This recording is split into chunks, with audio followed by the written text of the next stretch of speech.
पठाणी सामंत महाविद्यालय नूतन अध्यक्षा योगदान।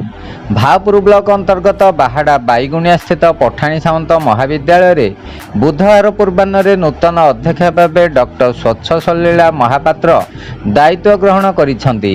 एही अवसर में महाविद्यालय अध्यक्ष दायित्व थिबा वरिष्ठ प्राध्यापक बलराम साहू समस्त अध्यापक अध्यापिका कर्मचारी माने नूतन भाव जोग देइथिबा अध्यक्षा डॉक्टर महापात्र को पुष्पगुच्छ प्रदान करी स्वागत करथिले।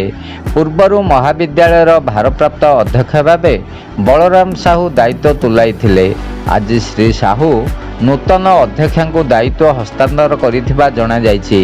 तेबे दीर्घ दिन पर नूतन अध्यक्ष पदवी पूरण होइथिबारु पठाणी सामंत महाविद्यालय लगी रही विभिन्न समस्या समाधान है बोली जना पड़ी।